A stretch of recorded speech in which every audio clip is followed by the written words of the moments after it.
Good evening, everybody, and welcome to our regular Monday stream. I'm joined as always by my co-host Evelyn. Hello. Sorry, I saw you gearing up to speak there, and I realized I kind of kept going. But for those who don't know, No, although there seems to be relatively few of those. but I believe the phrase is if you don't know, now Now you you know. know, yes, basically, But most importantly, we're back. we are indeed back. So our YouTube interface is currently spazzing out at me.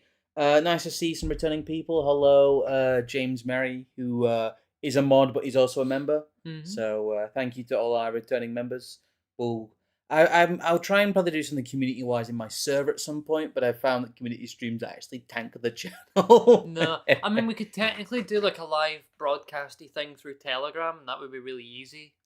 but I'm not sure how many folk would show up for Well, that. Is yeah, the issue. exactly. So It's just, quite frankly, it's not worth our time. And if someone wanted to make it worth our time, we'd maybe consider doing it. But until that moment, no. yeah, So we try and do a lot of research in the hours that we have spare.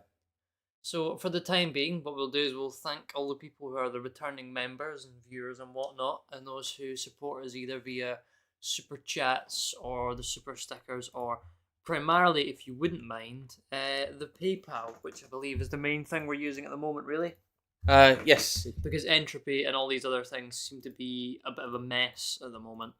I suppose there was something Entropy put out like the other day, being like, "Oh yeah, uh, what was it? They said Stripe. Stripe had Stripe. withheld $60,000, which makes absolutely no sense because Stripe does not withhold people's money. That's how they would get sued.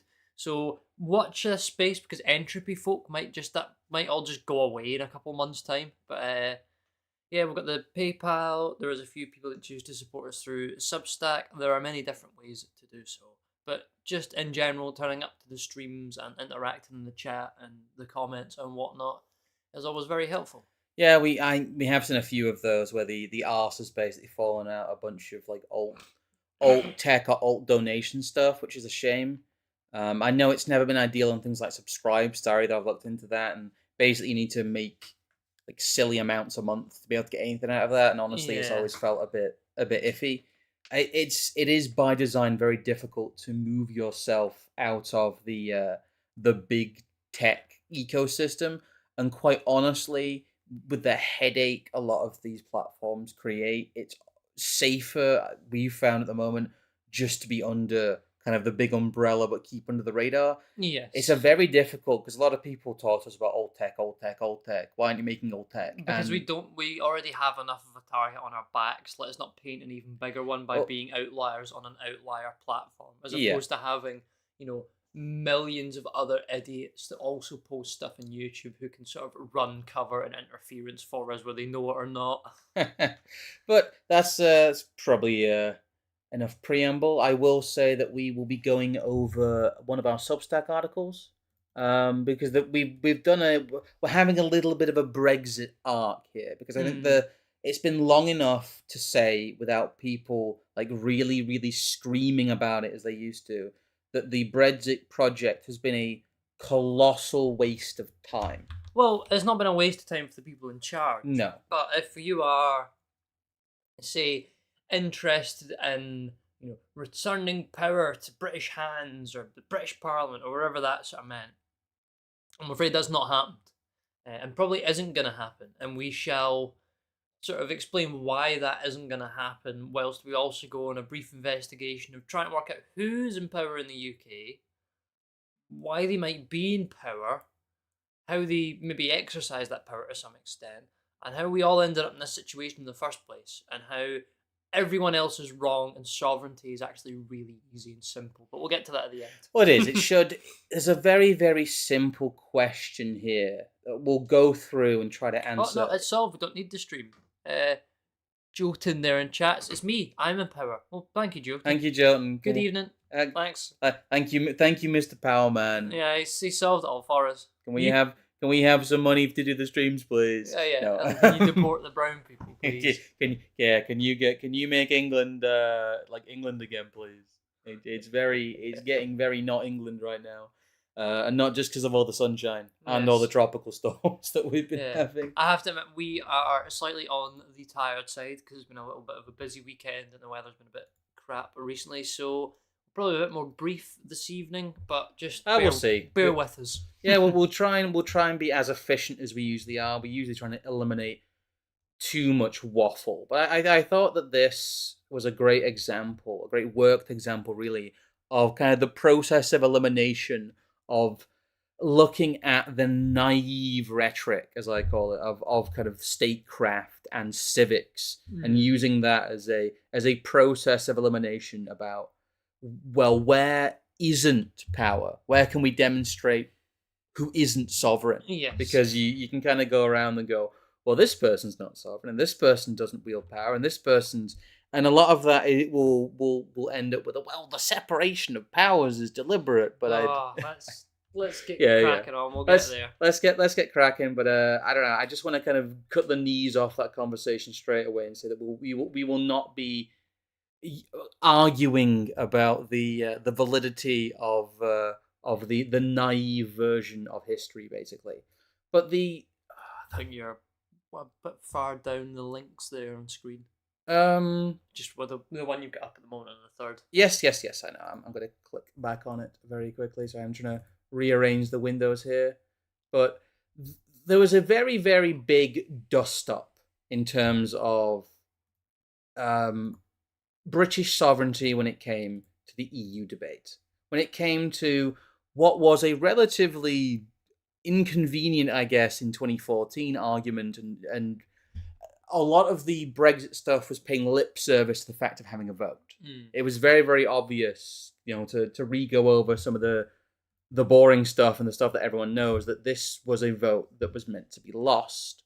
And they seemed very irritated by it. It wasn't a panic mode thing, but they seemed mostly just kind of irritated. Yeah, I mean, I think we're probably still too close to the original event to determine whether or not that was in a begrudging sort of manner that was genuine and they really thought they were going to win the Remain referendum, or they sort of secretly always wanted this to happen but have to pretend that they didn't, which is what our elites spend quite a lot of time doing, actually. I think this is a great demonstration that it didn't matter, is the big thing. Well, so in the context we're looking at it just now, it's not the key element, but it's definitely still there that at the very least, our elites wanted to publicly be seen as not being supportive of this. Yeah. Of deliberately elevating certain people who had essentially thrown a spanner into the works of making what seemed like a very simple sort of legal premise come to fruition, which is, well, certain subsets of law where the EU has supremacy, it won't have those anymore. And we'll decide. And we'll have legal self-determination, at least on X, Y, and Z issues. Well, the way it was portrayed to the British people before there was the referendum was that all issues from trade to farming to fishing to immigration, a lot of the unpopular things that were imposed on Britain as a nation were blamed on the UK not having the legal right to alter these laws because they were EU laws. Well, that's the classic Nigel Farage line. Yeah. Is that these silly EU bureaucrats want to implement these laws whilst completely sort of overstepping or sidelining the fact that, well, probably most of our elites here would have voted for or engaged in the very same laws anyway. Yes, there's no real discussion about who is in power. A lot of this is about the processes of bureaucracy and democracy, rather than focusing on the point of who is in power, which we'll get to later. Yeah, I mean, look at the most unpopular of these being immigration. I've just got on screen, this is from somewhere called UK in a Changing Europe. It's basically a fact-checking think tank run by King's College London if you go to and the Economic and Social Research Council. It's basically a soft, verified source. Yeah. In an important ruling in 1964, the ECJ said that member states had agreed to limit their sovereign rights in areas covered by EU treaties and could not adopt national laws that were incompatible with European law. This principle of the primacy of EU law means that any conflicting national law in areas covered by the EU treaties cannot be enforced. However, the Court of Justice does not have any power to strike down national law.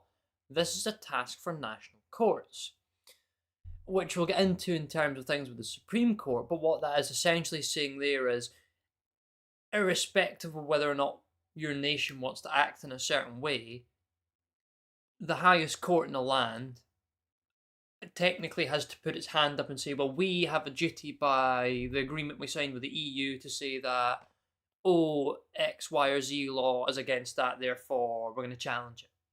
Yes. Well, this is what people were told. This is technically correct. The technical discussion around the EU when it comes to what is written on paper was correct in terms of the EU courts and EU law has primacy and precedence over UK law. Yes, it can simply be ignored, as many of the Mediterranean countries do, and that was never really up for discussion. Like, it's just a case of what does the EU do? And it's become a big headache in places, and it was a very kind of wink and a nod when it came to Greece and things like that about their fiscal policies, was the fact that most of the EU kind of just laughs at EU law. Yes. And saying that you can't do something that is wildly popular within your nation because of EU law in places like that would be baffling. They would never accept that excuse. But here in the UK, there is a lot more of a culture of, the idea of the rule of law, the idea that things are done properly and the process takes hold. Because up until the Second World War, we were a very successful bureaucracy in many ways. And that spirit has been kept around, kind of caged and fed in a way that if we don't obey the rules, that just isn't British. Yes. The second point that was raised in terms of after the referendum, when you look at the arguments around EU law, was them going, well, technically, the withdrawal agreement brings about the codifying in UK law of all EU law. And we'll get to why that is such a huge thing later on. But in order to not have, gaps in law or the law cease to function, rather than seizing the opportunity like Blair did and essentially going in and rewriting all the laws, getting an army of lawyers, NGOs, think tanks, and civil servants to come in and completely rewrite EU law, as a government with an 80-seat majority could have done and could have said they had the mandate to do, they simply retained EU law as a stopgap measure while all of this running around and kind of, as you put it, kind of forestalling as well took place.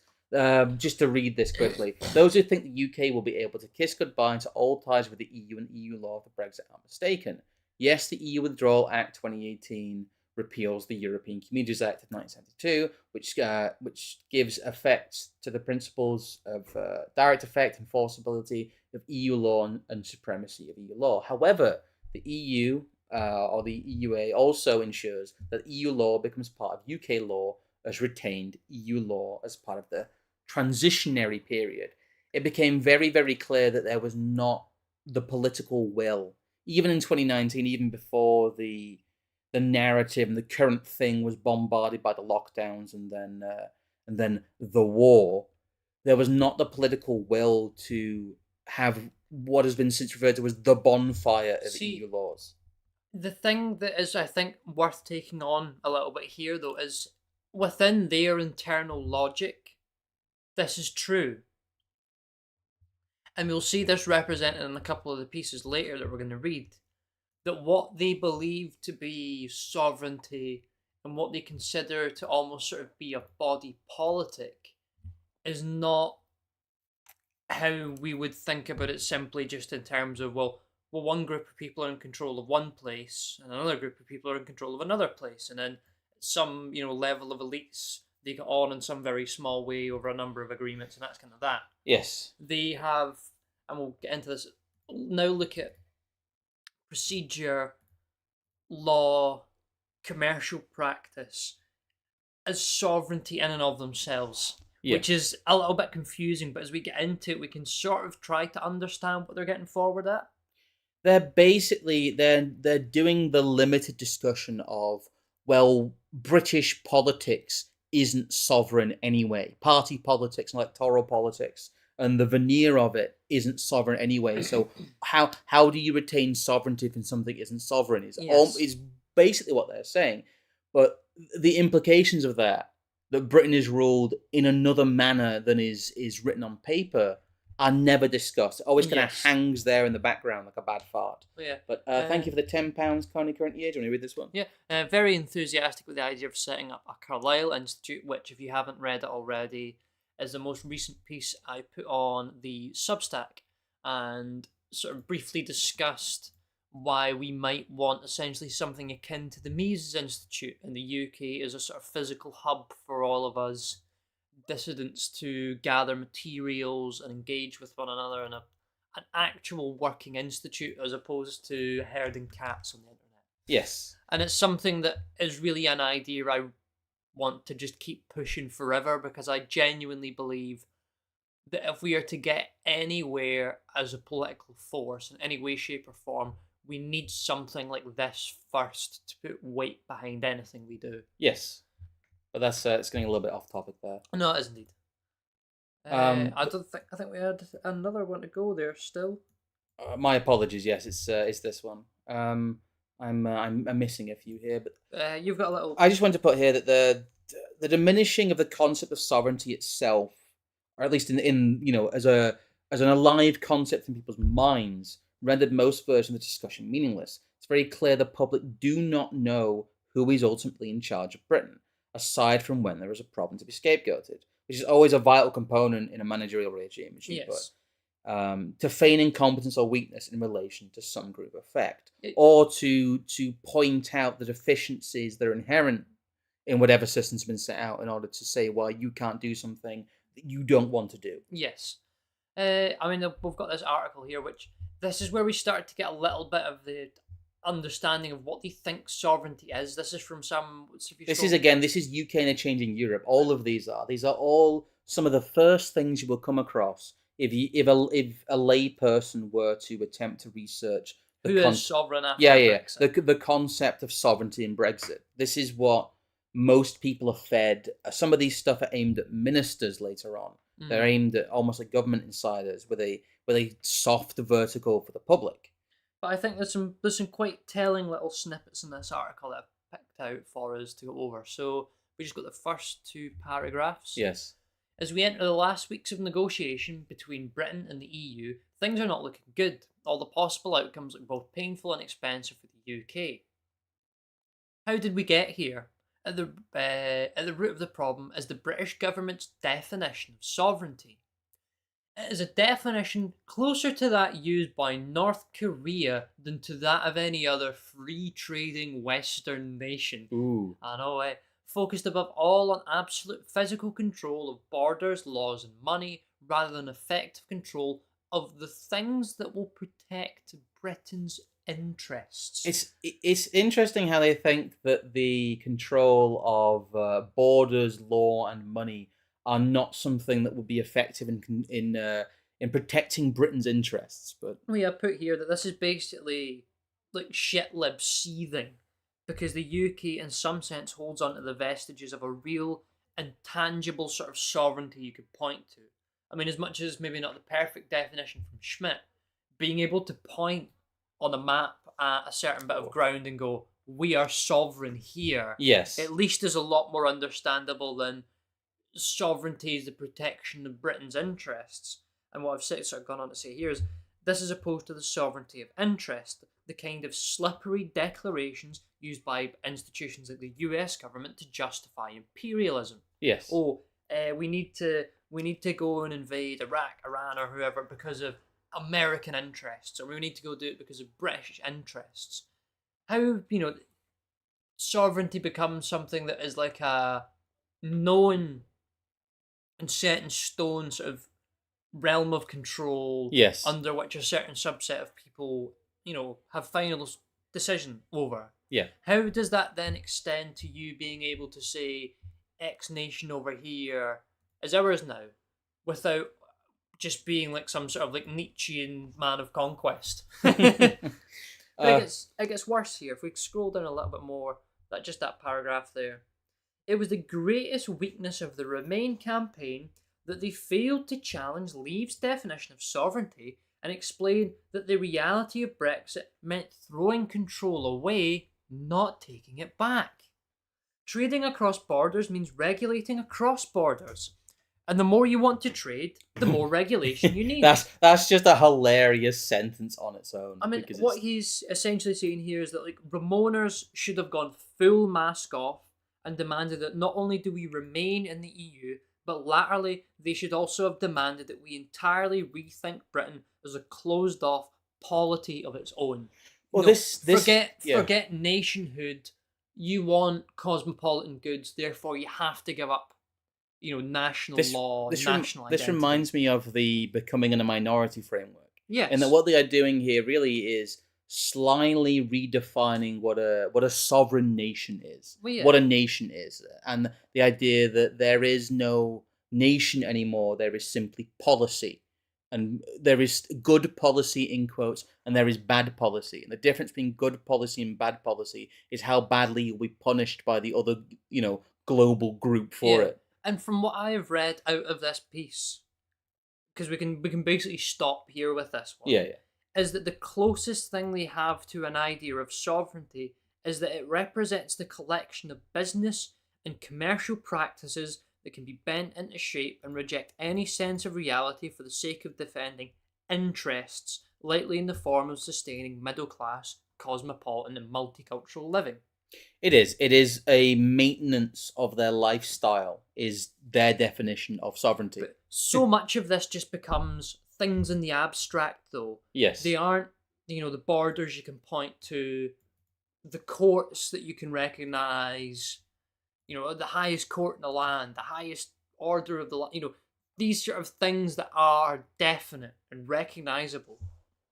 There's none of that. It's just, here is the things we refer to that now legalise us engaging in international trade, and that therefore that's now sovereignty. It's the negation of sovereignty in the most meaningful sense.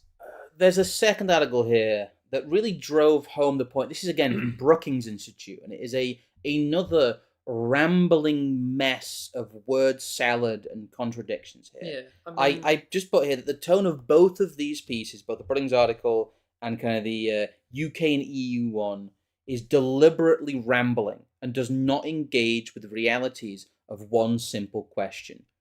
Who is in power? Yeah. That is all of these waffling treaties on, because they go into de facto versus de jure, and well, it's not really like that, but it is. As you said, most of this is just interminable waffle. It's meant to throw words at you so you go away. Yeah, there's I think it's either the second or the third paragraph in this one that just starts with a nation. Because they've got this whole thing in here, but de jure and de facto sovereignty. Sorry, scroll up again a bit. Most of the bits I want to pick are all around this red block of text anyway. And we'll not get into de jure and de facto, but I will point out one thing is that in this article, the author likes to use the word sovereignty and then also the word autonomy. Yes. Slightly interchangeably. So he's saying here, a nation may decide, wisely, to accept reductions in its de facto autonomy if domestic political authorities willingly enter into welfare-enhancing arrangements that supersede de jure sovereignty.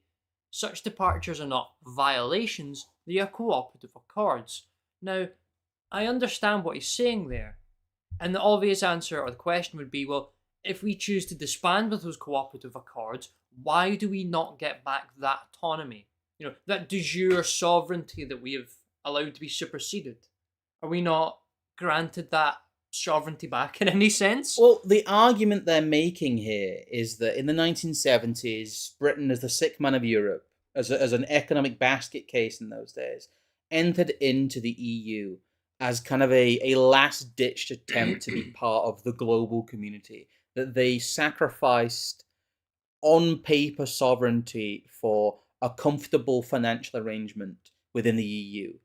And now they're also saying that the reversing of that is impossible, Mm, that they cannot trade comfort for sovereignty because that no. sovereignty no longer exists, Yes. which in a sense is true because of how power is wielded now by an amorphous global elite class. But it's interesting to see them talking about both the trading of sovereignty for comfort, but then saying Go you backwards. can't go backwards. This is an They're saying that irreversible process. that Yes. reducing absolute sovereignty is somehow entropic and cannot be undone. So if we go to the paragraph just that starts it with effective UK autonomy. Yeah. This is a little bit of a longer bit, but just again, this is about as close as I can get to understanding what they actually mean when they say sovereignty. Yeah. Effective UK autonomy depends more on the complex web of economic, social, and cultural interactions with the rest of the world than it does on the UK government's formal political power. Now, I know what that means to him, Yeah. but I also know what that means to me. It means that we are under the control of the global American empire and we actually can't do shit. Yeah, I mean, this is essentially an attempt to pretend that globalist agreements and networks which a nation and its populace become dependent on are somehow liberating. Yes. Those interactions inescapably erode the ability of the UK government and citizens to make independent, untrammeled decisions. Yes, the UK's membership of the European Union erodes formal sovereignty. Economic, social, and cultural interrelationships intentionally erode sovereignty. However, because of the cooperative relationships across the English Channel, the UK's membership in the EU has, on balance, enhanced rather than eroded effective UK autonomy. British skeptics can legitimately argue that the EU Commission and its governments may have adopted excessive regulations, but skeptics cannot argue that those decisions were taken without UK participation. Whatever future decisions may be made about Brexit, moreover, many of the existing cooperative relationships with the EU are likely to be maintained precisely to forestall an unwanted deterioration in effective UK autonomy. It's I'm going to read that sentence again. Many of the existing cooperative relationships with the EU are likely to be maintained precisely to forestall an unwanted deterioration in effective UK autonomy. We will step out into the rain so that we may remain dry. Yes. It's kind of what they're saying. That well, it's also very clear that they believe in the idea that Britain is a country of global citizens, or at least that's what they appear to want you to believe. Hmm. But what they're effectively saying is that Britain will be punished for not playing ball. It's also the democracy trap. It's also we are going to enter in to this terrible system that creates far too much. We admit it creates terrible legislation that everybody hates. But if we don't take part in it, if we take our ball and go home, they might make even worse decisions without us, and Yeah. they'll affect us too because we're part of the I mean, global community. Therefore, we all have to hold a gun to our own heads. What he's written in the last half of that paragraph is Schmidt backwards. It is, yes. Almost perfectly reflects what was suggested nearly a century ago by Carl Schmitt, both in political theology and partly in concept of the political, quite possibly. Don't quote me on that. But all the procedure and legislation encompassed in modern complex polities do nothing but erode real and recognizable sovereignty. Because all of a sudden you don't have the ability to turn around to some person who is like head bummer at the end of the day and go, please fix this, and they go either yes or no, and here's the way to do it. There is no finality to any of this. There is no final point you get to and you go, here is the man who's in charge. Yes, there's none of that. There's none of that where they say, well, here's who's in charge. The EU's in charge, therefore we shouldn't abandon the EU because the EU is a better custodian of Britain than Britain is. They can't say that here because they can't point to who is in charge. They refuse to point to who's in charge. This is the thing. He almost says exactly the opposite. Anti-EU sentiment can question not only whether economic relationships with the EU have been conducted appropriately. EU skeptics may logically complain about unwanted immigration from Europe. They may logically assert that EU membership undermines UK culture and national identity. It would be unfortunate, however, if most Brits were to favour a Brexit because of a superficial yearning for elusive sovereignty. What he's saying there is, you silly people, you can't vote to have power brought back into your land. Yes. That's, and at least in their worldview, we have been enlightened. We are progressives. We are into like the post-liberal, post-1945 New World Order. There Yeah. is no sovereigns these days, Well- citizen. We all make decisions with each other, all at the same time. There is no hierarchy. Thank you, Melon, for the $2 saying Scrum for King. I would agree, but they're very much denying the ability again that the process is reversible. Hmm. What they're effectively saying is you can't vote away globalization, No, and because the would be undemocratic. Yeah, we will ask the people if they want to do something that we view as impossible, and when they tell us to do the impossible, we'll go, well, you told us to do the impossible. We think that's impossible. It's a great technocratic trick when it comes to democracy of saying the things we do not agree with that the populace asks for are in fact Yeah. impossible. I mean, you can essentially translate this last bit of what he's saying as people who naively think we can restore power to British hands in terms of Parliament, Crown, or some other recognisable body are wrong and misunderstand that modern politics is almost wholly the rejection of sovereignty in the name of democracy, which is, of course, little else than an illusion. And as I've got a note there, the rest of this article, of which there's quite a considerable bit, There's a lot more of it. is all shite. It's just waffle. These were some of the more cogent ones. Yeah. A lot of the time when you look at EU interaction with British sovereignty, all you get is 2 or 3 sentences saying that Britain took back sovereignty but suffered economic damage because of it. And that's kind of the only thing that they really say. Well, England took back sovereignty, but sovereignty on its own isn't good, therefore Brexit was a bad idea. Is the thrust of 90% of what you get. These are the longer form, supposedly more thoughtful pieces, but again, what they say is actually nothing. And why they say nothing is because there is really nothing honest to be said. The way that the EU is able to create this chaos in countries that have democratically rejected it in a very, very outward and repeated way is because they are able to pass through the treaty system bulk law. The EU is one of the most efficient engines for generating legislation. Yes. Because it generates so much of it at once and also generates it piecemeal through its own parliament. It is... Oh, no, you said it's the other way round. Yeah. The EU can put forward a proposition or a new, white paper that has to go through the commission or, a whole bill of laws. And if you want to object to one small bit of that, you've got to do that independently. So if you want to reject wholesale the EU's plans for agriculture and fishing, you have to go to your national courts and fight every single piece of it, piece by piece by piece by piece. Well, you also have treaties as well. A lot Yes. of these agreements come from treaties, which is how... We're not going to go into it here because that's a different issue, but the whole Ireland vote again thing. Maastricht Treaty with the and all that Lisbon kind of Treaty, stuff, yeah. yeah. Maastricht in France, the EU constitution was rejected in France as well before that. And obviously the Lisbon Treaty... Ireland was quite literally just told to vote again and come out with the right answer. Yes. Basically in those terms. But they are able to pass laws in bulk via the treaties, but the repeal of those laws must happen piecemeal, or the challenge of those laws in the EU Parliament or in any member state's parliament that withdraws. As I mentioned earlier, that Britain converted EU law en masse into British law because as a political and legal clash, that's the only solution they could find without having to face the task of actually just rewriting all of Britain's law as British law. They decided to effectively take the poison pill and say, right, well, we have to have this regulatory alignment framework.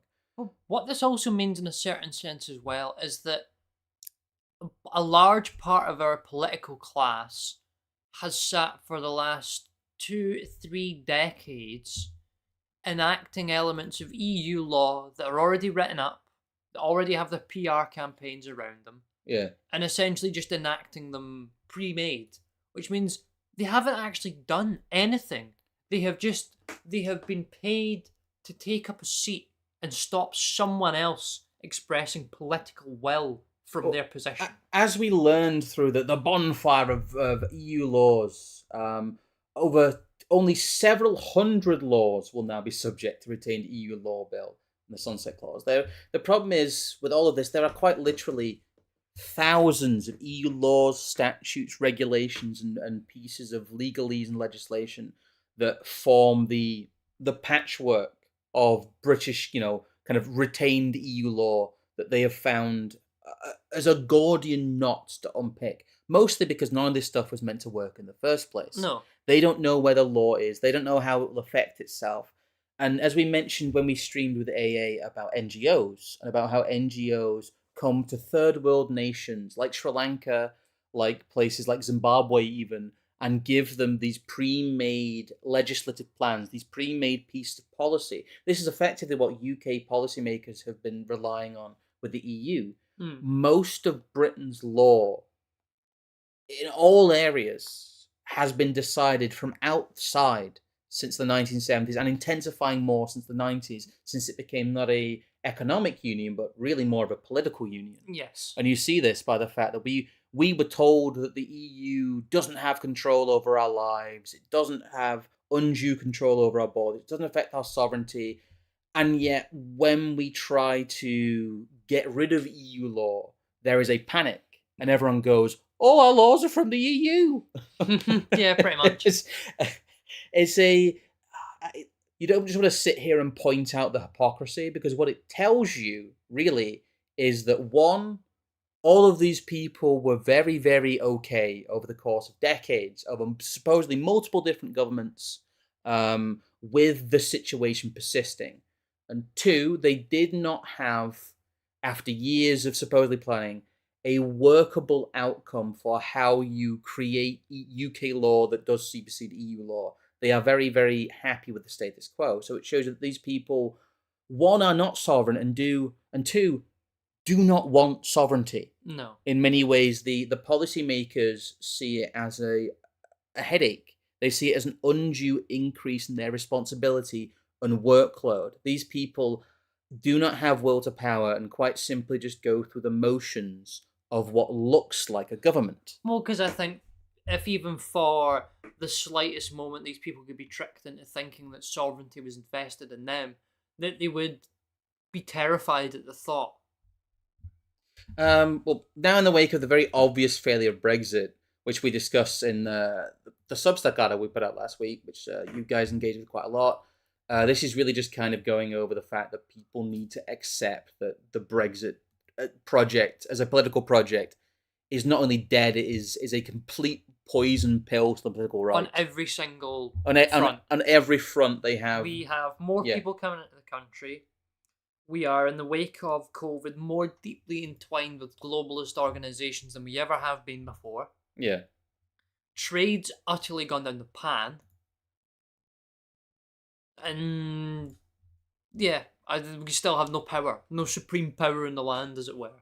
Well, if removing the EU from the equation did not change the situation of British sovereignty, as it should have done that on paper. The arguments on paper, as we've shown, do not make sense as to how you cannot reclaim sovereignty that was very, very publicly given to the EU.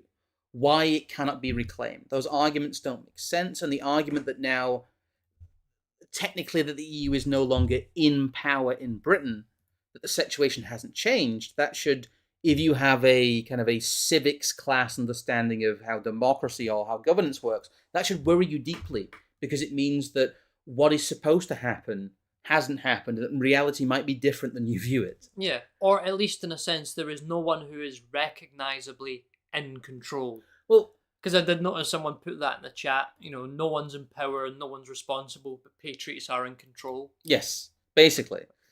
Well, I thought I'd just go back to first principles for a bit. I'll go over this as quickly as possible because I don't want to make this into a whole thing. But in Britain, Parliament is supposed to be sovereign. It is supposed to be the highest authority in the land. It is where laws are written, where laws are ratified, and the only place where laws can be repealed. Or at least in theory, In because theory, yes. laws can technically be repealed by the Crown, but when was the last time that ever happened? Well, one of the most important events to come out of Brexit was what was referred to as the Traitors Parliament. It was a constitutional crisis around an unwritten constitution. Yes. When the Conservative governments attempted to prevent Parliament from passing a pro-EU Brexit deal prior to a general election, they were widely expected to win and win handily, and they did so by an obscure method which most people were not aware of. Most people had never heard the term proroguing of Parliament before, No. since it was considered a formality, a simple vestige of the way that state used to work. But it became a very, very tricky issue because it was used by Boris Johnson in a bit of an inter-elite spat to try and strengthen his position. Yeah, that was the woman with the spider brooch. Yeah, He was yeah. then declared like a hero overnight by the media classes, and now is someone I can't even remember the name of. Well, it's just the rhetoric in the lead up to it. Traitors, betrayals, and surrenders. How Pardon. Boris Johnson's inflammatory language is challenging our democracy. If only. Yeah, the Prime Minister was accused of stoking up unrest by branding the Parliament Bill the Surrender Bill. And that's just the tip of the iceberg. But this was the mood at the time. There was this idea that Boris Johnson violated the norms of democracy. He'd violated the norms of Parliament. He'd not gone by procedure. He was technically correct, but did he have the power to be correct? And that's where the Supreme Court came in. Most people, the British press highlighted that the entire system ran on handshakes among the ruling class. This inter-elite dispute then had to be arbitrated by the Supreme Court. And what they go to show in a certain sense as well is that the one place where our elites are almost genuinely sort of sovereign, they're able to put their hands up and say, no, that's not happening, we're declaring the exception, Yes. is to say that there will be inaction, there will be indecision. We are making sure there is forced indecisiveness. Yes. That seems to be the one place where they can, declare quite solidly that there will be something and it will be nothing. Well, this is one of the most famous things that the American system does, at which it throws it before what is supposed to be the most neutral thing in the land, which Blair salivated over. For those who don't know, the Supreme Court is not some ancient British institution from Arthurian times, kind of like the High Court. The High Court is something that Yes. has existed for many hundreds of years, and it was the highest court in the land. That's why it's called the High Court. But during the dog days, during the dog days of the Blair government limping along with Brown in charge, they were able to squeak in this idea of the Supreme Court as one of Tony Blair's wish list pieces, which was meant to plug a gap when it comes to things about legislation, but really its role was very unclear through most of its early existence. People weren't quite sure what the Supreme Court of the United Kingdom did. And this whole issue of the proroguing of Parliament, the early recess of Parliament, allowed the Supreme Court to really step up and become the ultimate neutral point in British politics, because it's the Supreme Court, and it was borrowing a lot of the grandiose of the American Supreme Court. That's what was called the Supreme Court. It's meant for you to think that this is a founding constitutional court of Britain for its unwritten constitution, and yet it was very explicitly not supposed to have those powers when it was first set up. I think is the little quoted bit you've got here, is that from the next link or is that from this one? Oh, this is from this link here. I'll get it down here, but if you find it, I can start reading it. Oh no, I've got a little insert for it too, but I'll get it up on screen. I'll read this one. Because Parliament is sovereign in the UK and the UK has no codified constitution, the Supreme Court does not perform the most politically sensitive role of many other Supreme Courts around the world, to rule that law passed by the legislature is unconstitutional. Nevertheless, the Supreme Court has approached this case armed with the toolkit of a constitutional court. The judges appealed to the first principles, such as the statutes of judicial precedence, in order to reach their decision. The court said the Prime Minister's decision had an extreme effect upon the fundamentals of our democracy. It explained the importance of Parliament's scrutiny functions by noting that the support of MPs is the government's sole source of democratic legitimacy. Yeah. It noted the risk that, in a long prorogation, responsible government would be replaced by unaccountable government, which it describes as the antithesis of the democratic model. And then this same Supreme Court would then go on to basically say that all the lockdown stuff was correct. Well, this is them in a sense saying that it's not actually whether or not the MPs represent the people or are voted for them. It is about whether or not the Supreme Court determines that the results of said votes are in and of themselves democratic. Yes, they are basically saying that according to the Supreme Court here, that it is our democracy and the MPs that are the avatars of the democracy who are sovereign. But since a process cannot be sovereign, this is obviously not true. It's obviously a misdirection from reality itself. There is also a bait and switch here to pretend that this is not the highest power acting in those situations. Yes. We know that authority must be vested in a body. Yes. Be that the individual or a small group, but it must be real, tangible, and in no way abstract. Yes. People power is the great extension of that myth of the separation of powers within secular regimes. For contrast, God is the sole supreme. He has to be one in this sense, because there cannot be two supremes. This would be a negation of such a state. Ergo, no two bodies like Parliament and the Supreme Court can rule all at once and all at the same time. One must be taking the lead unless sovereignty lies somewhere else entirely. If no two bodies can be sovereign at once, then there must be sovereignty either by commission from a higher body or the negation of sovereignty itself. Hence why 80 million plus people cannot all be sovereign all the same, all at the same time. Now, I know it sounds ridiculous to put that forward, but if you're suggesting that democracy is where our sovereignty and governing legitimacy is vested in, then what you're suggesting is that we all have some equal part to play in making sure that the body politic is all held to account, which we know is a crock of shit. Yes.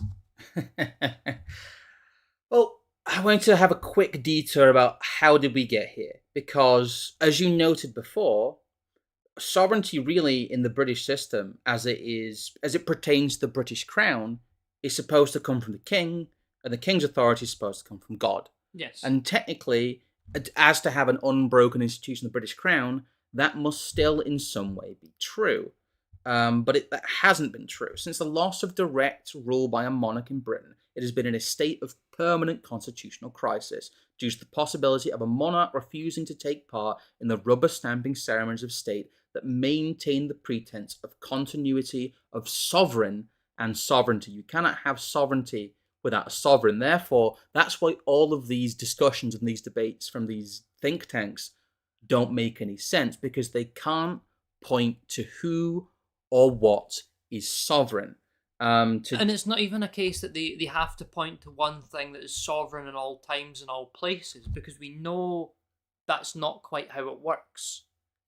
But they can't do it even in the moment, except from in very brief occasions where the Supreme Court throws its hands up and says, in the name of our democracy, I declare what the Parliament's doing unconstitutional. Yes. And really that's all predicated on quite a large bluff. Yes. It's the fact that the other institutions in Britain will nod along and understand what they mean by that.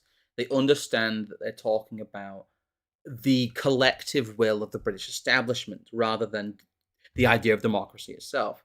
But to give you a quote here from 1688, this is in the aftermath of what was referred to as the Glorious Revolution, but the Parliament of England is the supreme and absolute power which gives life and motion to the English government.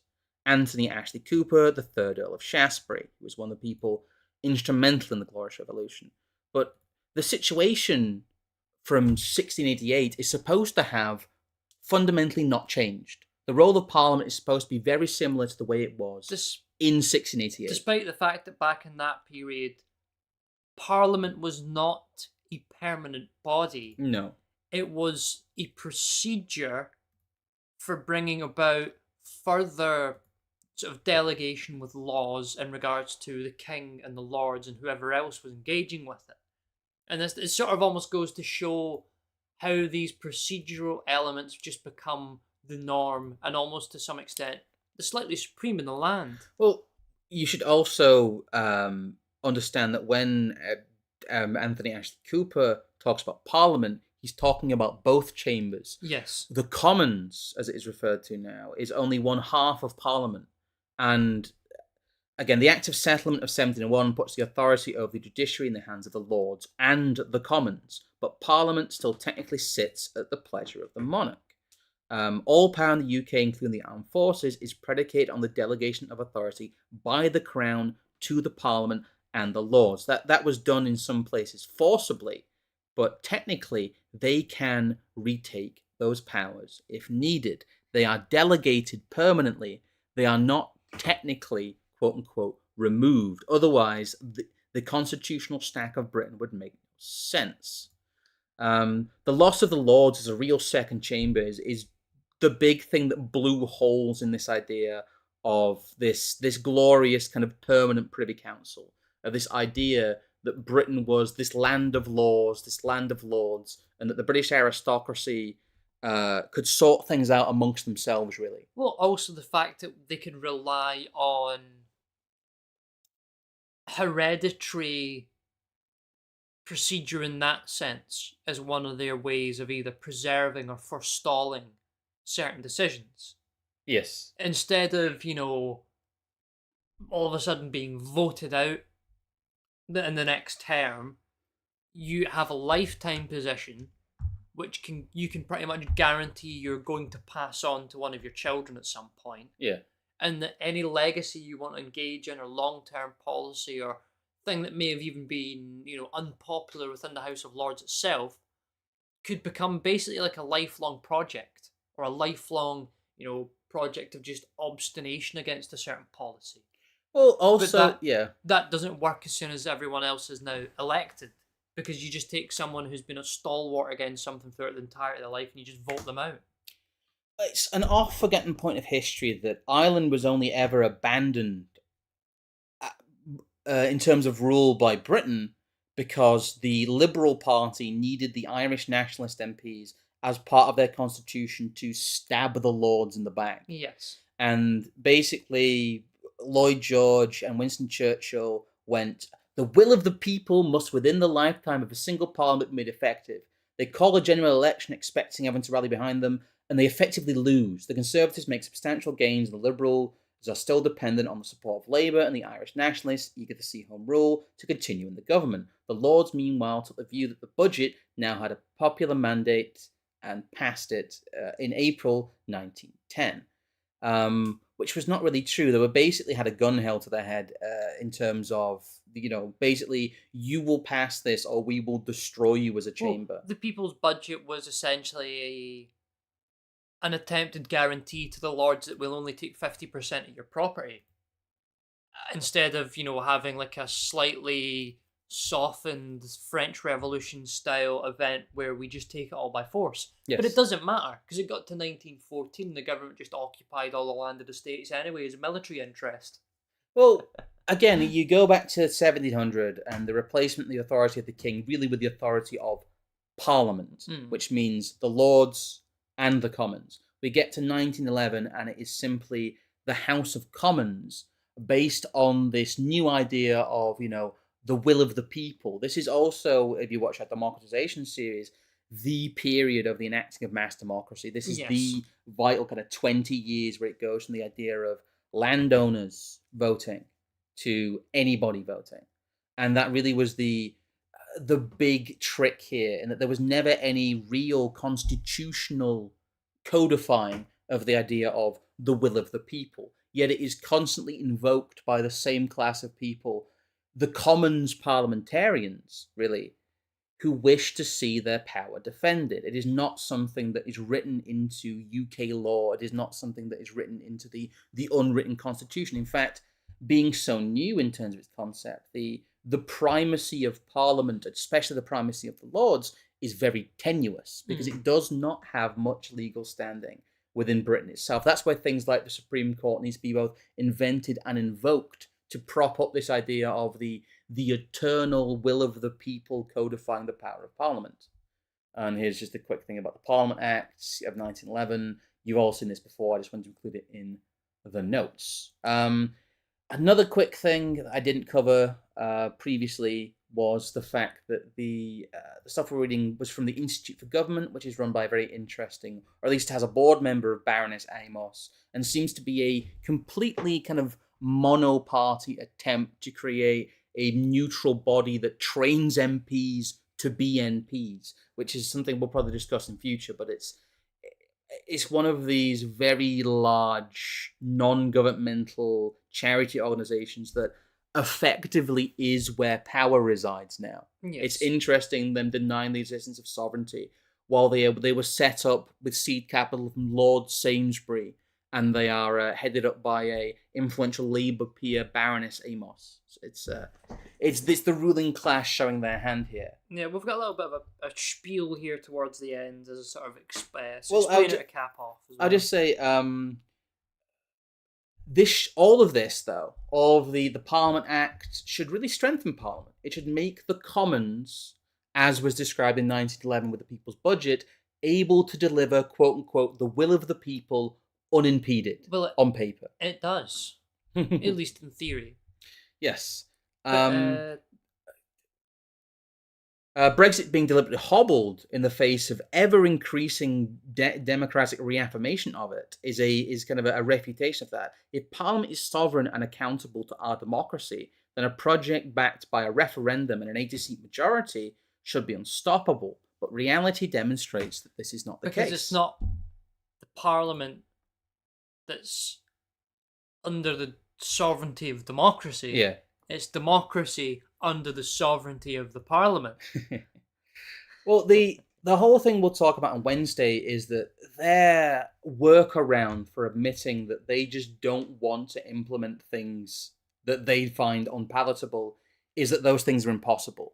When there is an incredibly clear, quote-unquote, democratic mandate for action, like there was with the vote to leave the EU, what they will do is they will bend reality to make all of these things seem impossible. But the whole point of this is that Parliament very obviously is not sovereign because it cannot deliver what the British people seem to be screaming for, at least in the naive reading of it.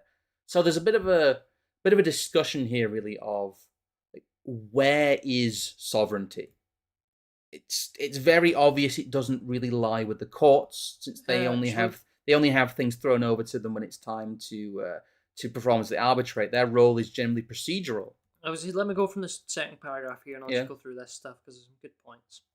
The permanent state of crisis and paralysis that would result from an earnest operation of the UK government, according to the letter of the law, is deliberate. An inability for the population to point out where unpopular decisions are coming from is an immensely powerful tool for the ruling class, as is the paralysis of the organs of the state without their behind-the-scenes cooperation with one another. In a democracy, the levers of power lead nowhere, so someone must declare all of the necessary exceptions. And I sort of put it in this way. Think of a situation where any prospective elites in the UK in future, they have the ultimate sort of liberal point to fall back on now. Because now that we've left the EU, they can almost put their hands up and say, well, we don't know where power truly rests, ergo, we can't do anything about X issue because we don't know who's actually responsible. This means that any new group of elites, who wish to reshape Britain are now even more incapable, as any positive action or expression of sovereign will be declared dictatorial and the cause for a constitutional crisis. Think back to the issues mentioned at the start: immigration, trade, and agriculture, all areas of British life which sorely need a root and branch change. These changes will forever be in limbo because, in theory, no one has the power to change them. EU elites and pro EU elites in the UK are holding decisive and effective action within the UK hostage. The reason the ceremonial instruments, such as the Stone of Destiny, or the scythes and the ball and this, that, and the next thing are used is because they are essential in metaphysical terms to the presence of a continuity which is important both to the image within other nations and also assuaging to the fears of the diminishing old landed classes of what's left of them these days.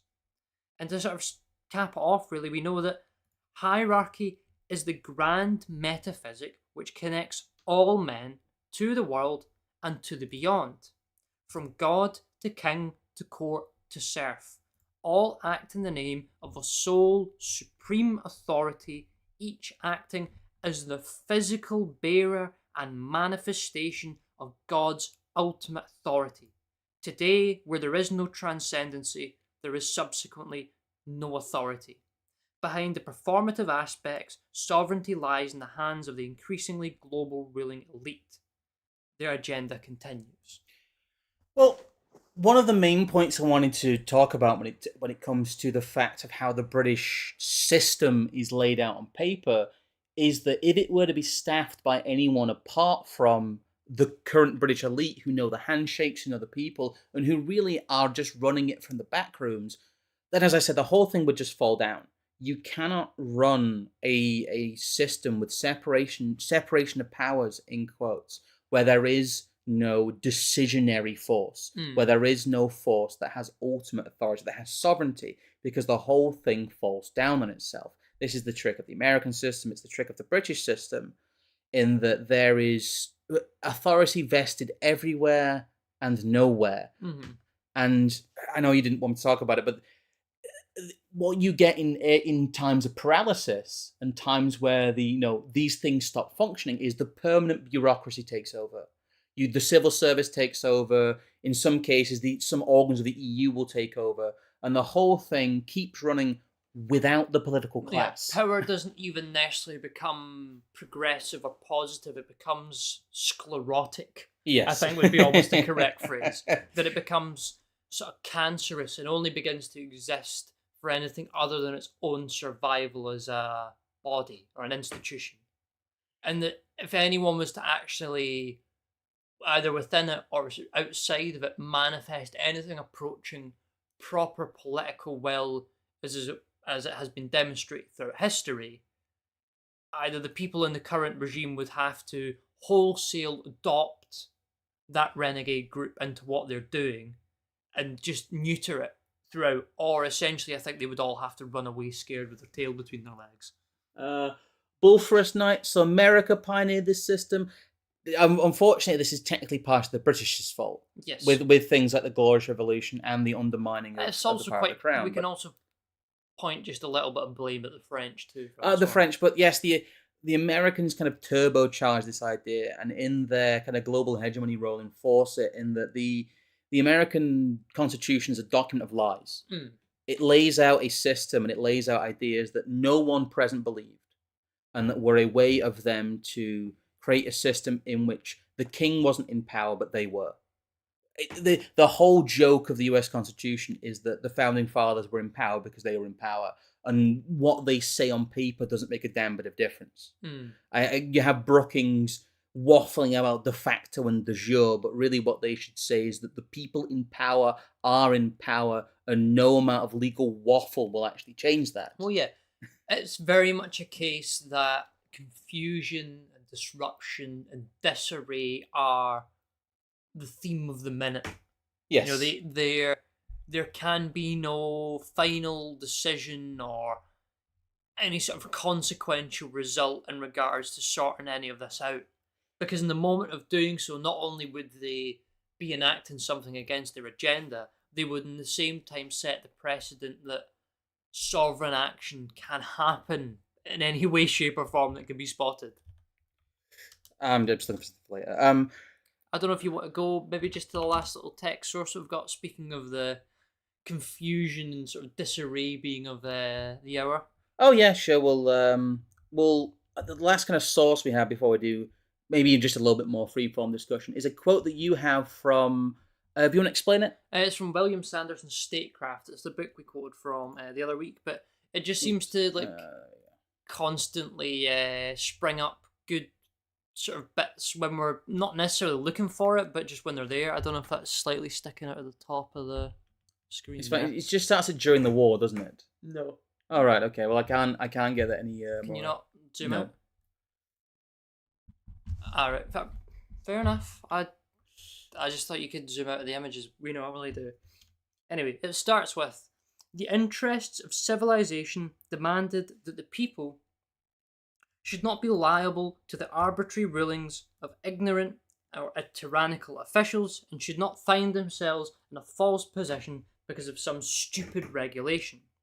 During the war, among the innumerable follies of the Ministry of Food, farmers were ordered to plough land while snow lay on the ground, while fishermen were startled to find that Whitehall had decided on a new model for cobbles, which were in a high state of evolution in the days of the Viking. Those who kept pigs found that those that kept pigs found that one department forbade them to feed the animals with anything they would eat, another forbade their slaughter, while the Society for the Prevention of Cruelty to Animals might prosecute if the pigs were pined. Prosecute. Oops.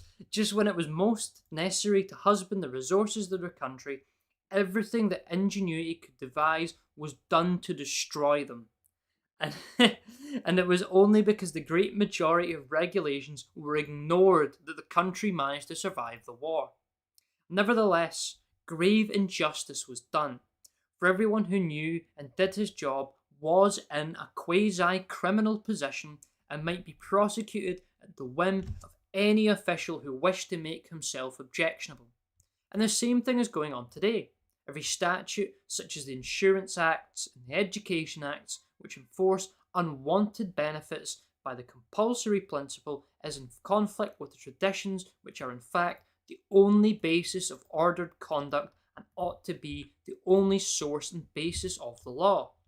The consequence is that the tradition is utterly destroyed, and in the process of destruction, an enormous number of people have to be fined and imprisoned. Now, what he's talking about there is sort of the height of political ineptitude and incompetence at the height of World War One. Yes. But in saying that there, what he's describing is also basically day-to-day living in Britain nowadays. It is. What he's describing is like the legal aspects of anarcho-tyranny. Yes. He's talking about anarcho-tyranny under the Defence of the Realm Act, under DORA, which was very real. And again, it's one of the things that has been expunged from history, how bad the central management of people and resources was. There's the whole lions led by lambs thing, but the idea that the British home front was cohesive, successful, desirable, and some kind of socialist miracle throughout World War One and World War Two is utter lies. Yeah. It is one of the main lies of history that the British government was fit to govern directly and forcefully during those periods, and that they made wise decisions, that they reduced rather than enhancing suffering. The mismanagement of British food is why there was rationing all the way into the 1950s in Britain. Well, at no point during World War II was bread ever rationed on British soil, from 1939 to 1945. Until, of course, we get to 1946, where the Labour government decides to take on an exorbitant amount of dollar-derived debt, and all of a sudden, we couldn't afford bread anymore. So it was 1946 till 1949 was the only period where bread was rationed in Britain, at least for the time being. All whilst West Germany did not have bread rationing. No. It's also tiresome. And I think we've kind of come a little bit to the end of our main discussion there. I believe so.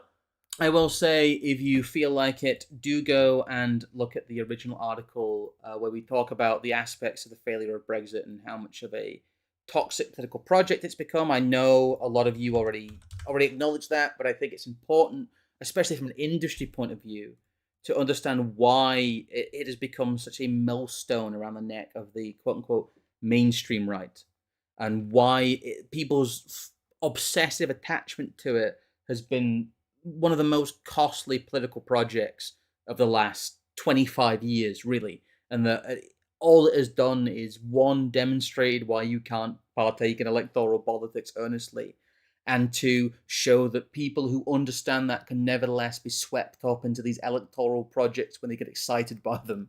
It's a, I know people call it black pill, but it's a great demonstration of just reality of how there is no reform solution and there is no political solution. So I'd encourage you to go over there and read our subtext in general. But yes, this is, I have left the New Britain logo up there because really this is just a study in New Britain. Mm-hmm. But the whole crux of the stream is that the discussion around sovereignty within Brexit should never have started with people in our circles, because Britain is not a sovereign nation, has not been since the end of World War II. No. Arguably since the end of World War One. And really that the whole situation and the whole discussion, the minutiae of it, is how the political sausage gets made, dragging you into these meaningless conversations about things like sovereignty. Even from the right, it was a meaningless point because we don't know where our own arse is constitutionally in terms of our own sovereignty. And that is a deliberate situation that allows the elite class to rule over this, behind this veneer of abject chaos of process. I just think it's a great worked example. Is there anything else we need to shill or anyone else need to thank? There's nothing really that comes to mind now. I saw you actually reading law in chat. You're right that legal disinformation in a mass sense is something that the British establishment uses as like a first line of lawfare. Yes. That it will teach, we taught him wrong as a joke kind of thing.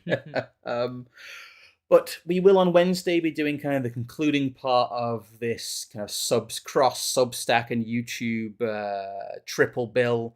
We'll be talking about not just in terms of Brexit, but the idea of performative failure and how that has been weaponized by the establishment to try and demonstrate to people that what they want is actually impossible. And I think it is one of the greatest psychological tricks on people, but two, one of the greatest demonstrations that democracy is not real and never has been real. So hopefully you guys will enjoy that one. But thank you for turning up today. Thank you to all of our returning members. I see they're not sure.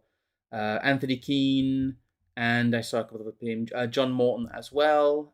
Thank you guys. That is one of the main ways you can support us, is through memberships. We do have, like I said, we've got the PayPal and the pinned comment and all that, and we do have support you can give us on Substack, but really interact with the videos. I know you guys like to do your algorithms, is something that is very helpful in terms of our numbers. We don't obsess over them, but really we need to keep ourselves from disappearing. So if you do want to keep seeing these, do interact with the videos. I don't really have much else to shill.